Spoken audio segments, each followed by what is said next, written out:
Esselamu Aleyküm ve Rahmetullah.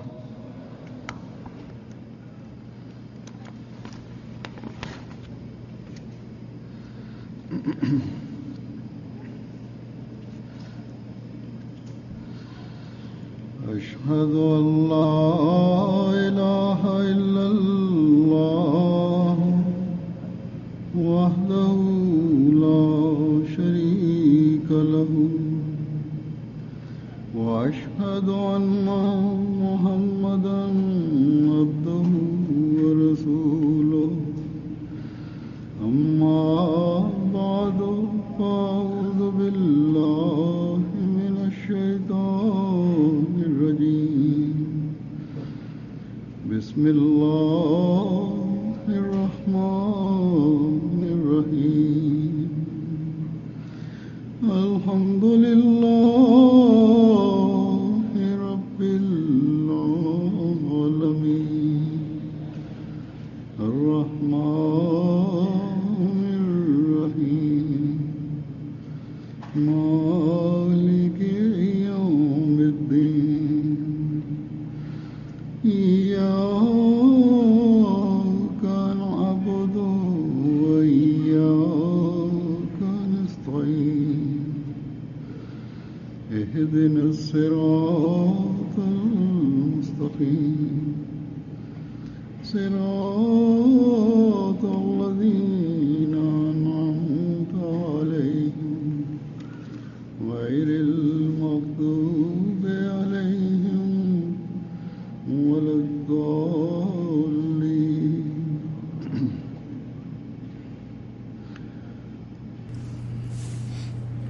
Elhamdülillah. Elhamdülillah.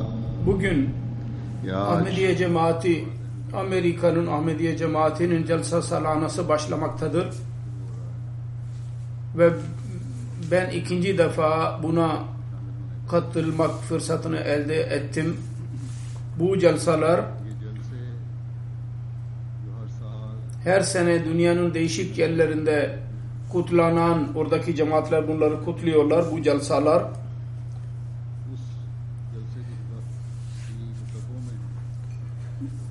Başlangıcına Hz. vaat edilen Mesih Maud Aleyhisselatü Vesselam'ın yaptığı celsanın bir hatırasıdır. Ona tabi olarak bunlar kutlanmaktadır. Bunun gayesi Ahmediye Cemaati'nin üyelerini gerçek bereketlerinin varisi kılmaktır. Bu bereketler Ahmediye Cemaati'nin üyelerinin hem dünyasını hem de akıbetini süsleyecektir. Ve onlar bunu hayatlarının müstakil bir parçası haline getirerek bu bereketlerin varisi olmaya devam edecekler. Bu bereketler gerçek takvayı benimsemekle elde edilebilir. Hz. Mesih Maud Aleyhisselam celsaya katılanlar her Ahmedi'den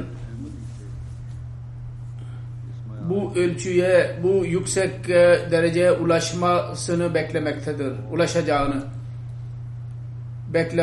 beklemiştir. Ve bu yüce mertebeye ulaşmak için ona aldırış etmeyenlerden bizar olduğunu, onları sevmediğini beyan etmiştir. Onun için bu bereketlerle gelen bu celsalar aynı anda bir doğru bir Ahmedi için bir korku yeridir bunlar. Yüce Allah ona yılda belli bir çevrede kalarak kendisini ıslah etme fırsatını verdi. Kendi zaaflarını giderme fırsatını eline verdi bir defa. Yeniden kendi imanını ve yakinini ve maneviyatını, ruhaniyetini süslenmesine, kendisine süslensin diye süslesin diye ona fırsat verdi.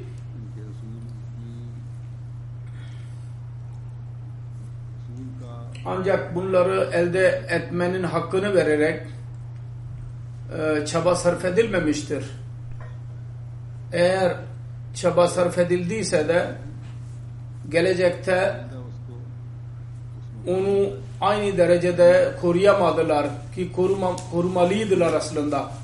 Ancak celsenin bereketleri ve feyizin और फैज का gerçek idrakı eğer Ahmedi ona sahip olursa ve onu elde etmeye çalışırsa ve daha sonra her sene हर साल celsaya katılmaktan dolayı bu bereketler इन बरक़ात ve temiz değişiklikleri toplamaya devam ederse o zaman her sene takvada ilerlemenin yeni menzilleri biz her Ahmedi'nin elde ettiğini görürüz her sene ve terakkinin ilerlemenin bu menzilleridir ki bizi मुकाम तक पहुँचाएंगे। Mesih Maud Aleyhisselatü Vesselam'ın bizi ulaştırmak istediği menzile bizi görmek istediği bir menzile bizi ulaştıracaktır bunlar. Onun için bizim Mesih Maud Aleyhisselatü Vesselam'ın kalp arzusuna dikkat etmemiz lazım. Kalbindeki arzu ki o da celsaya katılanların durumu hakkında kalbinde çok büyük bir istek vardı. O gayeyi elde etmeye çalışmamız lazım. Celsayı kutlamanın Mesih Maud Aleyhisselatü Vesselam'ın kalbinde bir isteği vardı, bir arzusu vardı ve onu Mesih Maud Aleyhisselatü Vesselam bu kelimelerle ondan bahsetmiştir. Bu dünyadan daha ziyade ahirete dikkat edelim. Ve जो का अपनी का kendi tercihlerimizi bu yüce mertebe ulaşmamız için Mesih Maud Aleyhisselatü Vesselam kuvvetli bir şekilde buna dikkat etmiştir ki biz kendi aramızda kuvveti benimseyelim ve takva budur ki ये है Allah-u Teala'nın haklarını onun korku ve korkusu kalbinde tutarak Allah-u Teala'nın haklarını verelim करते हुए अदा करो। ve kul hakkını da बंदों के हकूक भी kulların hakkını da Allah-u Teala'nın korkusuyla eda edelim. शुक्र रखते हुए अदा करो। Kalbinde Allah-u Teala'nın korkusuyla bunları eda edelim. Allah-u Teala'nın haklarından en büyük hak ibadet hakkıdır. Ve ibadet konusunda en önemli şey namazdır. Bunun hakkında Hz. Resulullah sallallahu aleyhi ve sellem buyurdu ki bu ibadetin usaresidir, özüdür. Allah-u Teala'nın bu hakkı hakkında ben मैंने geçen hutbemde biraz cemaati aydınlatmıştım. Eğer kim bunu o hutbeyi dinlemediyse lütfen onu dinlesin.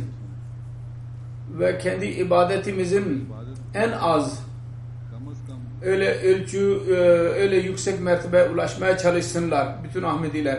Bu celsada जब आपको namazlara dikkat ederseniz yahut ölçüden dolayı, buradaki ortamdan dolayı हर हाल cemaat ile namaz kılacaksanız haliyle o zaman bunları hayatınızın bir parçası haline getiriniz. Celsa günlerinde özellikle dua ediniz ये दुआ करें ve bunun için çaba sarf ediniz ki Allah-u Teala खुदा ताला hepinize सबको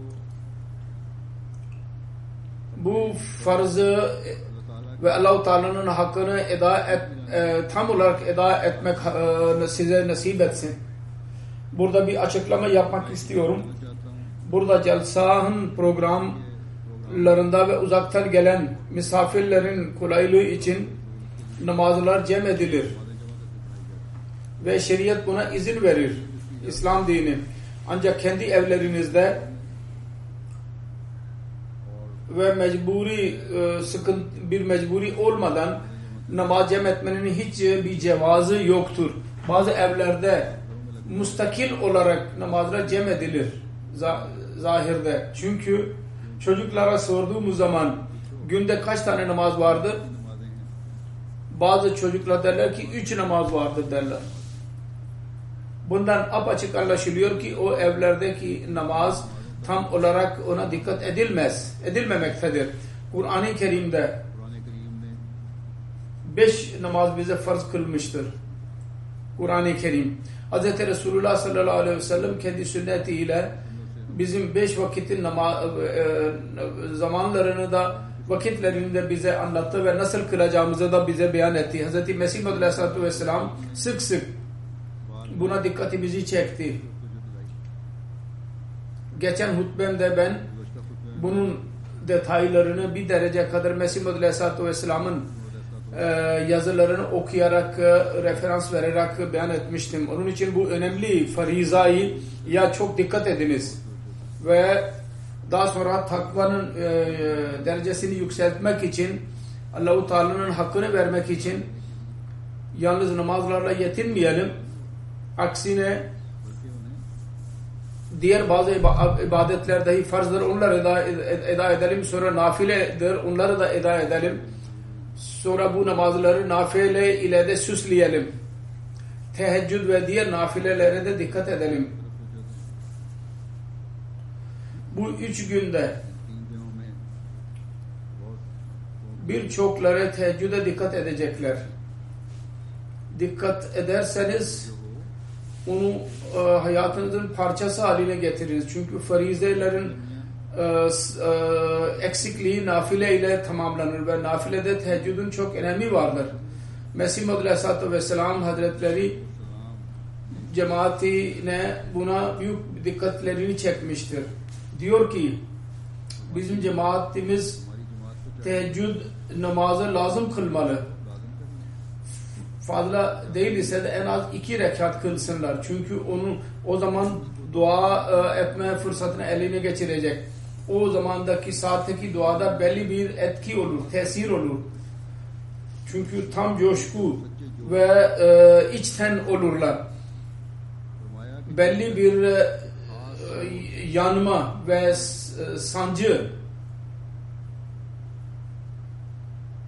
insanın kalbinde olmazsa o ana kadar bir insan uykudan uyanamaz.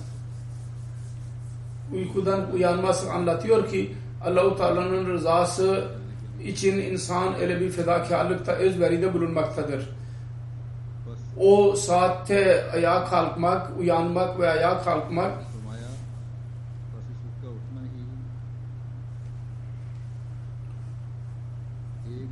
bir insanın kalbinde bir sancı yaratır. Onunla duada bir ağlayış ve huşu söz konusu olur. Ve bu ızdırab ve ızdırar, yani huşu duasının kabul edilişine sebep olur. İşte teheccüdün önemi budur. Onun için ayağa kalkmak dahi insanda inkılabi bir değişiklik yaratır. Bugünkü dünyada değişik tercihler vardır. İnsanların çoğu genellikle gece geç yatarlar. Teheccüd mücahedesi kesinlikle bu durumda takvada ilerleme ve temiz değişiklik yaratmanın büyük bir vasıtasıdır. Onun için bu ibadetin hakkının eda edilmesi insanı Allah-u Teala'ya yaklaştırmakla kalmayıp aynı anda insanın kendi faydasının büyük bir silahıdır bu. Allah-u Teala'nın hakkından sonra büyük bir hak gerçek mümin üzerinde onun öz kardeşlerinin hakkıdır.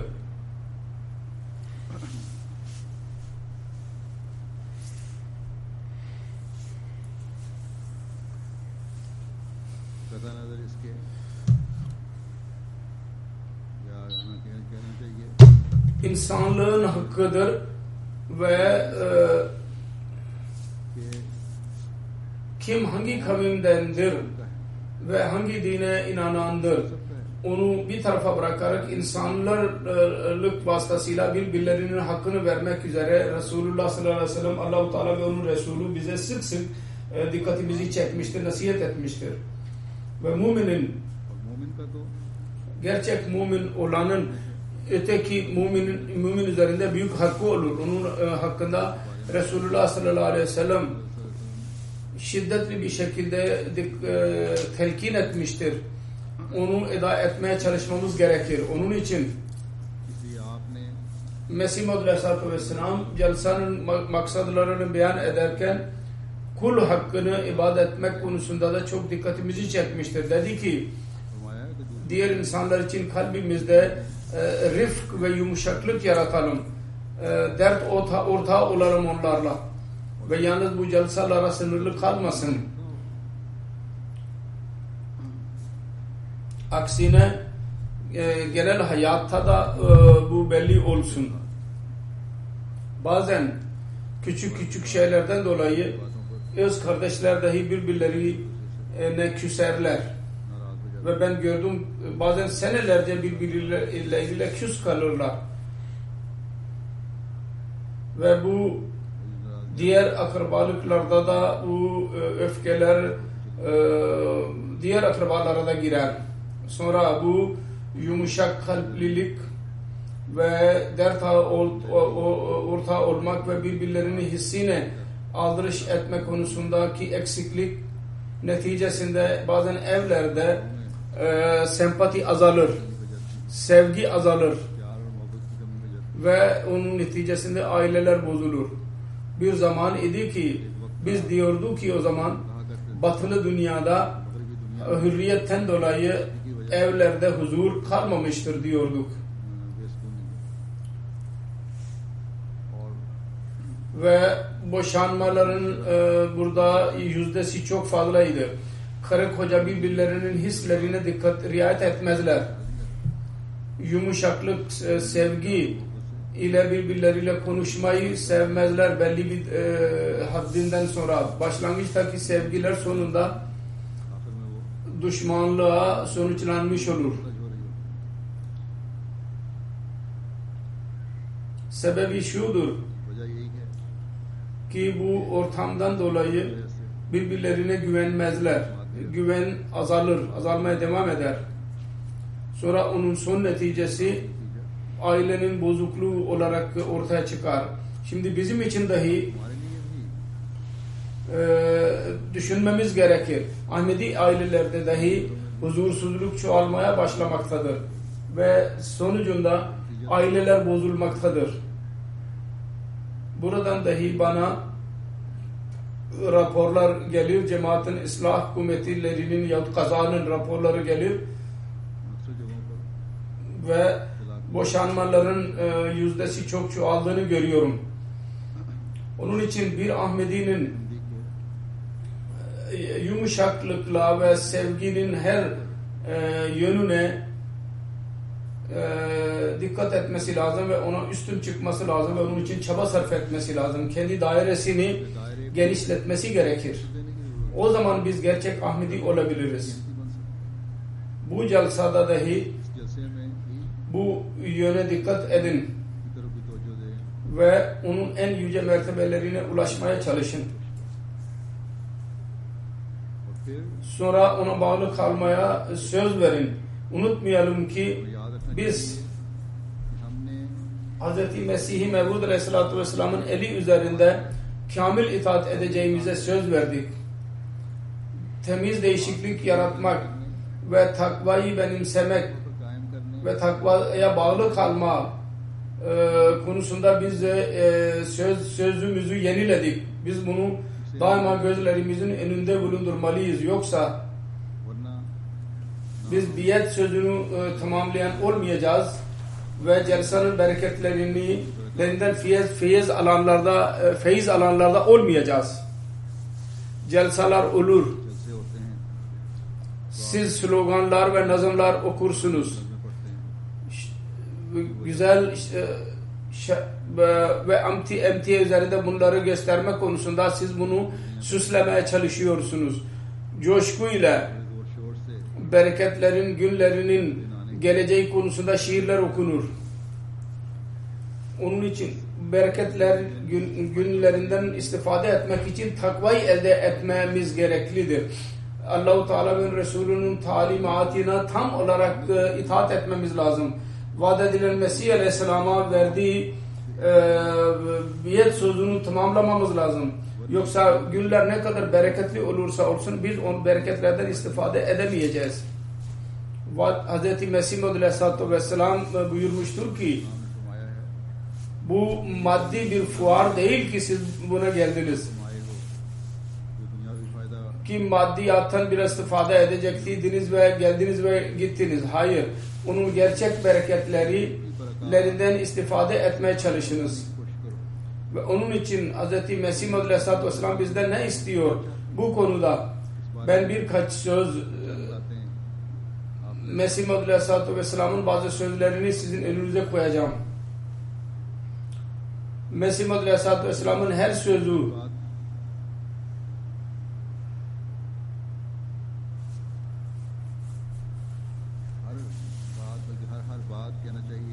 her sözü öyledir ki ona bağlı kalanlar ve ona göre amel edenler Allah'lık insanlar olabilirler. Ve Mesih Maud Aleyhisselatü Vesselam'ın geliş gayesi de budur. Kendi efendisi ve Resulullah sallallahu aleyhi ve sellem'in izine tabi olarak insanları Allah'lık insanlar haline getirsin.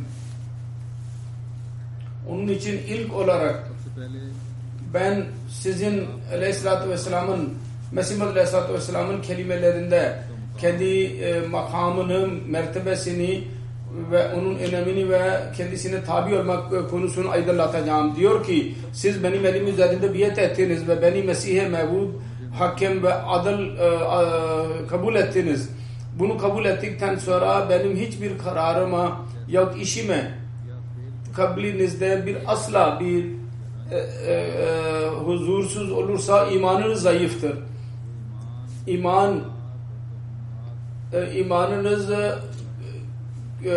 kötü düşüncelerle doludur ve neticesi yoktur. Ama eğer tam olarak bana inandıysanız ki Mesih Maud Aleyhisselatü Vesselam gerçekten hakimdir. O zaman onun hükmünün ve onun işinin önünde silahınızı bırakın ve onun kararlarına hürmet gösterin ki Resulullah sallallahu aleyhi ve sellem'in temiz sözlerine hürmet gösterenler olasınız. Resulullah sallallahu aleyhi ve sellem'in şehadeti şudur ki o sizin imamınız olacak ve hakim ve adil olacak. Yani adaletle karar veren imam olacak. Sizin Mesih Maud Aleyhisselam'ın kararını biz ancak bütün sözlerine bağlı kaldığımız zaman biz ona hakim kabul etmiş oluruz. Mesih Emirül Müminin diyor. Kendi sözlerini ve kararlarına hürmet eden ve ona amel edenler. Yalnız Mesih Maud Aleyhisselatü Vesselam'ın sözlerine hürmet edenler değil, aksine Resulullah sallallahu aleyhi ve sellem'in sözlerine saygı gösterenlerdir ve hürmet edenlerdir. Onun için biz şanslıyız ki biz o imamı kabul ettik.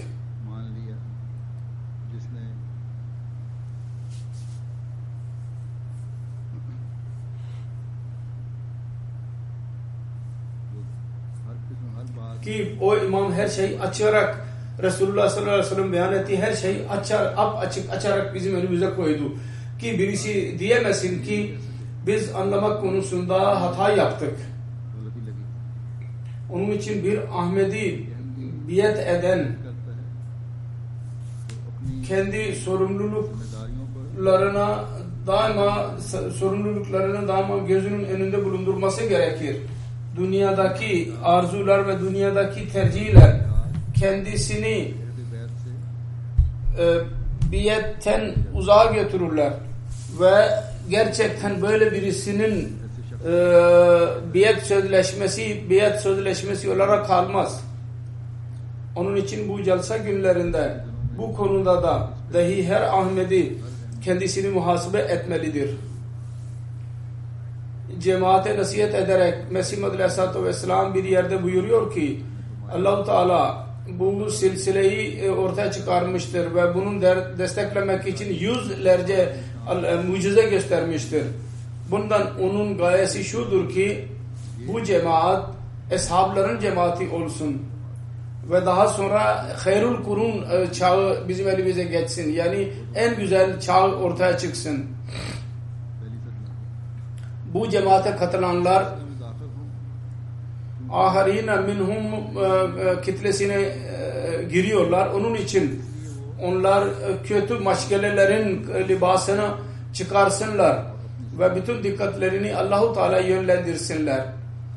Onun için bize Mesih Maud Aleyhisselatü Vesselam bize bir müjde vermiştir ki Mesih-i Mevud Aleyhisselam'dan sonra daimi hilafet dahi devam edecek. bizim ondan istifade etmemiz için, feyiz almak için hayrul kurun zamanını dahi ayakta tutmaya çalışmamız gerekir. Bir nesilden sonra ikinci nesilde दूसरी नस्ल में öyle bir ruh वो रूह üflemeliyiz ve üfleyeceğiz ki biz कि हमने her işimizi ve sözümüzü Allah-u Teala'nın rızasına göre yönlendirmeliyiz. Eğer bu olmazsa o zaman फिर हम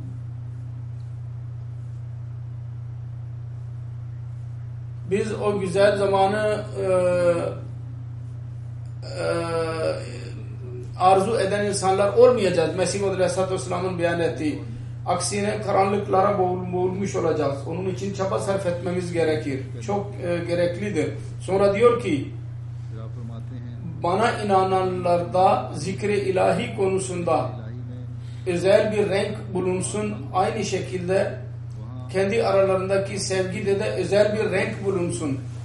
Yalnız zikri ilahi olmasın. Birbirlerini sevenler konusunda da cemaat arasında bir sevgi rengi bulunsun. Kendisine inananlardan bunu beklemiştir. Ve bu renk söz konusu olunca o zaman biz फिर ही हम वो जमात ahirinin cemaati olabiliriz. Bu sevgi genişlet. Mesih Muhammed Aleyhisselatü Vesselam bunu beyan ederek kul hakkına dahi dikkatimizi çekmiştir.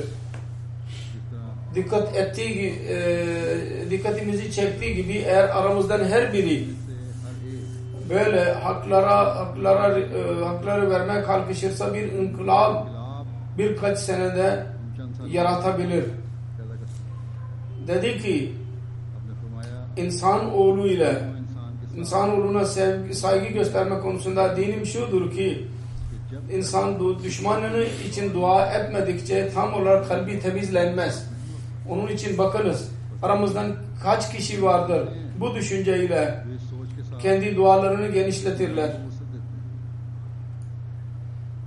जमात Cemaat arasında bazen meseleler söz konusu olur. Eğer bu insanın düşüncesi olursa o zaman asla böyle bir problem olamaz. Bir mümin kendi muhalifini ve gayrimüminler içinde, gayrimüslim içinde dua ederse, yabancılar için dua ederse o zaman kendi dostları için tabii ki mutlaka dua edecek ve şiddetli bir şekilde dua edecektir. Böyle dualar olursa दुआएं होती हैं o zaman Allah-u Teala'nın sevgi dolu gözü dahi bu gibi प्यार करने वालों insanların hakkını verenler üzerinde Allah-u Teala'nın merhamet gözü olur ve kimin üzerinde Allah-u Teala'nın merhametin gözü olursa hem dünyası hem de ahireti süslenmiş olur. Mesih Muhammed Aleyhisselatü Vesselam'ın önemli bu nasihati de gözlerimizin önünde bulundurmalıyız. Dedi ki आपने फरमाया sizin üzerinizde büyük bir lütfudur बड़ा एहसान ki size böyle bir kuvvet verdi ve tanıyabildiniz. Benim Mesih Aleyhisselatü Vesselam'ın tanıyabilme kuvvetini size verdi. आपको Kendisini kabul etmek size nasip etti. Eğer o size böyle bir lütfetmeseydi तो जैसे और लोगों diğer insanlar nasıl küfür ediyorlarsa siz de onlardan olurdunuz. Mesih Aleyhisselatü Vesselam'a nasıl diğer insanlar küfür ederlerse siz de onlardan olursunuz eğer Allah-u Teala'nın büyük bir lütfu olmasaydı, öz lütfu olmasaydı üzerinizde. Sizi çeken yalnız Allah'ın lütfudur. अल्लाह का फजल Unutmayınız ki biz Müslümanız. Demeyiniz ki biz Müslümanız. İslam büyük bir nimettir. नेमत है Ona değer veriniz. इसकी कदर करो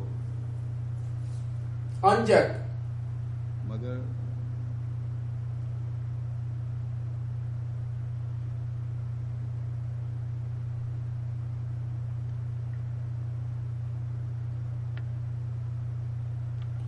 ona değer veriniz ve şükür ediniz. और शुक्र करो बस Yalnız sözde Müslüman olmak ve Ahmedi olmak bir şey değildir.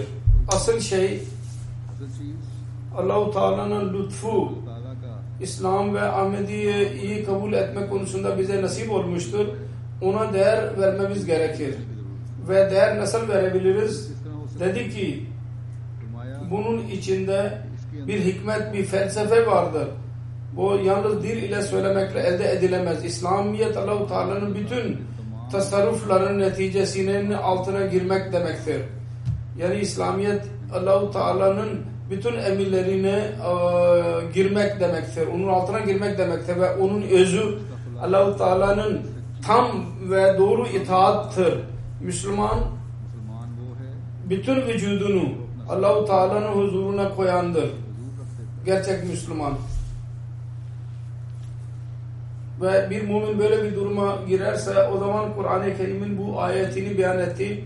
Allah-u Teala der ki Bala men aslama vechahu lillahi ve huve muhsinun felehu ecruhu inda rabbihi ve la khawfun aleyhim ve la hum yahzanun. Neden olmasın? Her kim kendisini Allah-u Teala'ya havale ederse ve ihsan eden olursa onun ecri Allah katındadır ve o insanların bir korkusu olmayacaktır ve onlar üzülmeyeceklerdir. Kısacası Yüce Allah söz verir. Her kim kendi bütün dikkatini Allah-u Teala'ya verirse Allah-u Teala'nın rızasını her şeyden daha üstün tutarsa onların korkuları ve üzüntülerini Allah-u Teala yok edecektir. İhsan demek diğer insanlara iyi muamele yapmak demektir. Ki orada bencillik olmasın. Sonra bu da manası vardır ki kendi bilgimizde ve amelimizde hayır söz konusu olsun. Bir insanın her ameli ve onun bilgisinin kullanılışı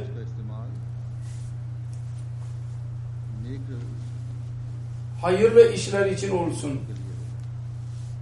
Ve hiçbir durumda bir kötülük söz konusu olmasın, araya girmesin. Ve bu durum gerçekten öyle bir durumdur ki biz ona Allah-u Teala'ya teveccüh etmek diyebiliriz. Bu öyle bir derecedir ki her Ahmedi onu elde etmeye çalışmalı. Mesih Maud Aleyhisselatü Vesselam buyuruyor ki bu durum bizi gerçek Müslüman yapar. Onun için biz kendimizi biyete girdikten sonra mutlu olmamalıyız yalnız bu kadarla. Aksine ki biz Ahmedi olduk. Aksine derecelerimizi daha da yüceltmeliyiz. Biat edenlerin şanslığı hakkında diyor ki ben doğrusunu söylüyorum ki bu Allah-u Teala bir saadet insanlar için bir fırsat onların eline vermiştir ki onlar Ahmediye cemaatine girdiler. Mübarek odur ki ondan tam olarak istifade eder.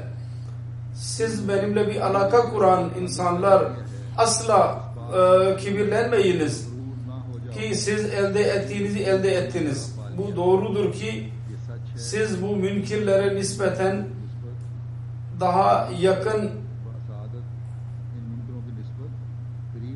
bir saadet sahibi oldunuz.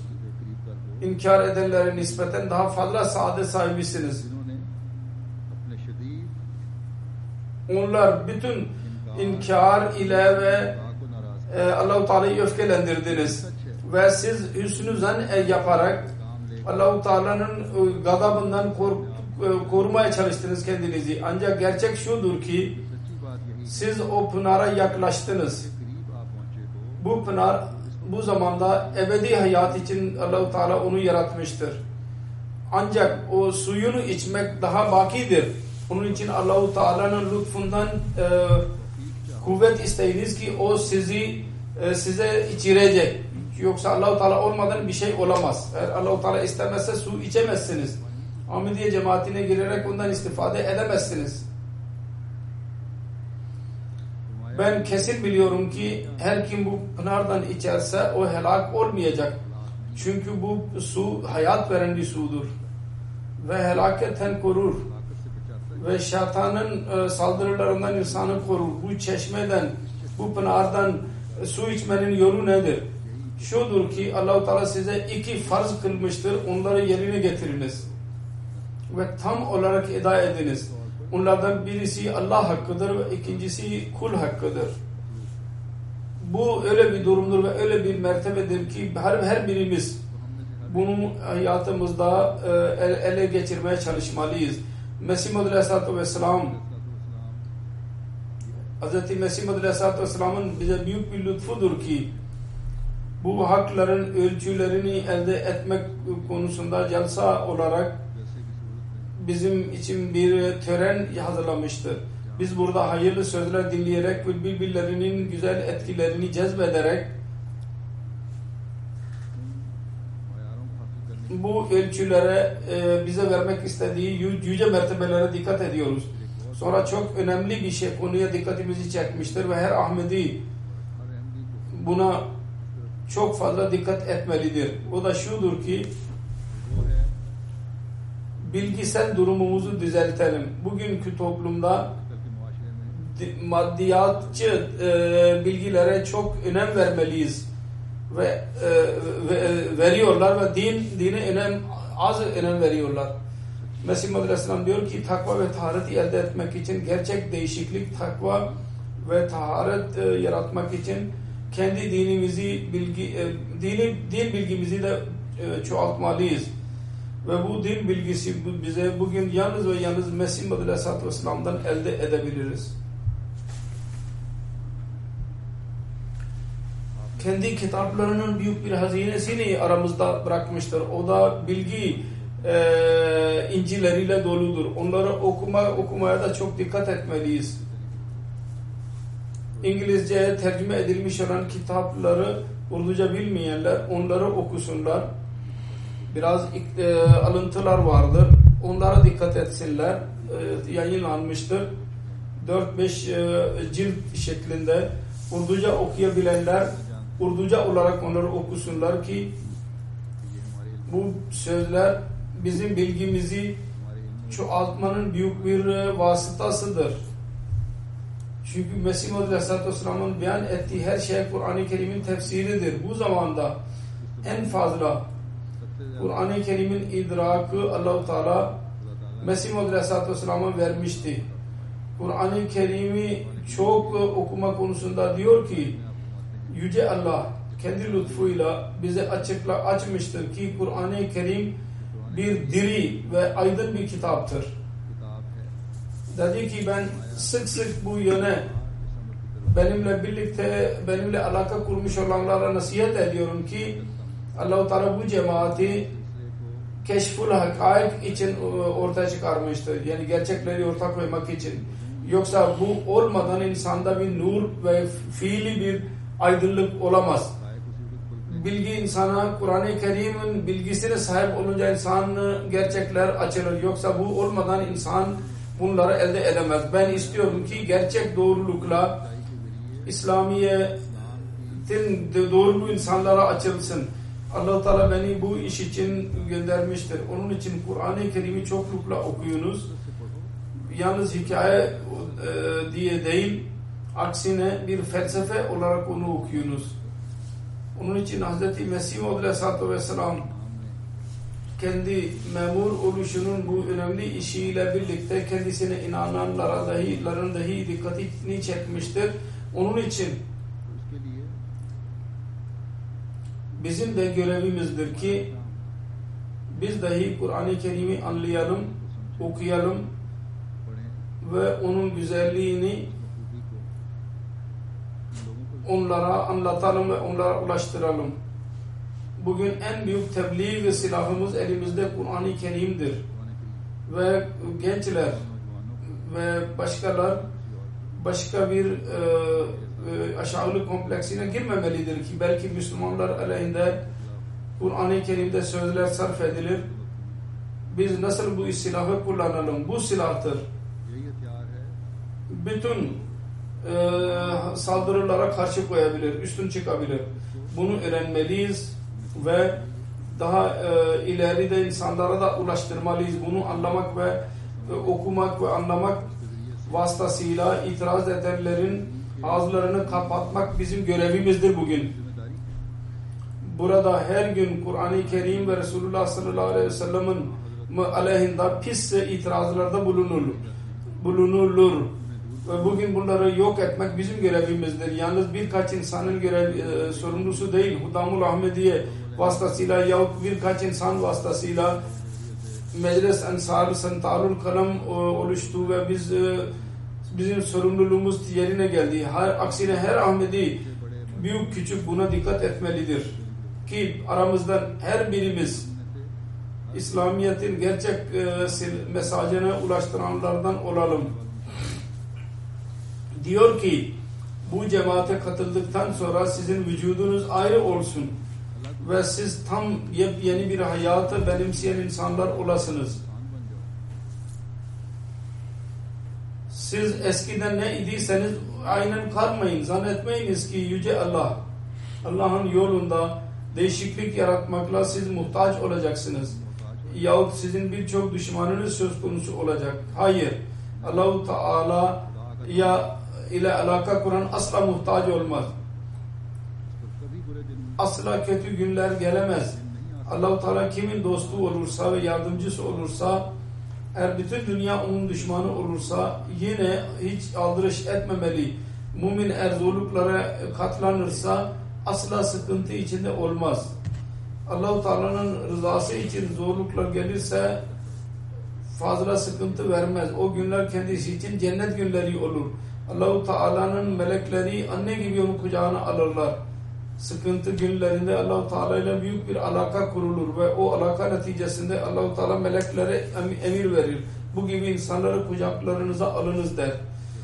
İşte bu birkaç söz bazı nasihatler arasından ben seçtim. O da arada bir Mesih Maud Aleyhisselatü Vesselam bize beyan etmiştir. Nasihatlerde bulunmuştur. Biz bunlara göre amel etmeliyiz ve hayatımızda öyle bir değişiklik yaratmalıyız ki Allah-u Teala'nın rızasını çeken bir değişiklik olsun. Söylediğim gibi bu celsa bizim fiili, ameli, ruhani, manevi, dini ve bilgisel durumlarımızı değiştirmek için kutlanır.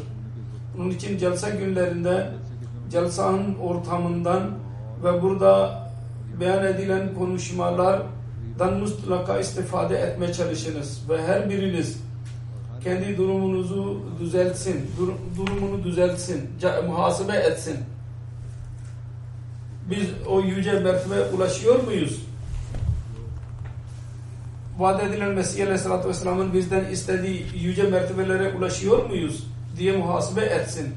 Ancak o zaman biz celsaya katılmanın gerçek istifadesini edebiliriz ve onun bereketlerinden bereket alabiliriz. Yoksa bu da maddi bir fuar gibi bir fuar olacaktır. Allah-u Teala hepimize bu gayeyi elde etmemizi nasip etsin. Bir intizami olarak da bir şey söylemek istiyorum. Her katılan kendi ortamını dahi gözü önünde bulundursun. Bu celsanın ortamı dahi korumalıyız. Bu sizin için de önemlidir ve celsanın ortamının korunması için de önemlidir. Görevliler özellikle bunu unutmasınlar ki görevler esnasında bazen namazlara dikkat etmezler. Namazlar mutlaka eda edilmeli ve onların üst görevliler ona dikkat etsinler. Aynı şekilde celsa esnasında bütün insanlar zikri ilahiye dikkat etsinler. Bu büyük bir gayedir, celsenin büyük bir gayesidir. Bu da Allah-u Teala hepimize bunu nasip yapmamıza bize nasip etsin. Amin.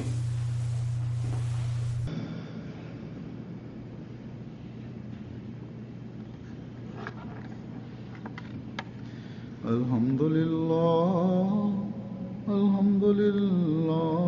nahmaduhu ve nesta'inuhu ve nestağfiruhu ve nu'minu bihi ve netevekkalu aleyh ve na'udzu billahi min şururi enfusina ve min seyyiati a'malina. من يهده الله فلا مضل له ومن يضلله فلا هادي له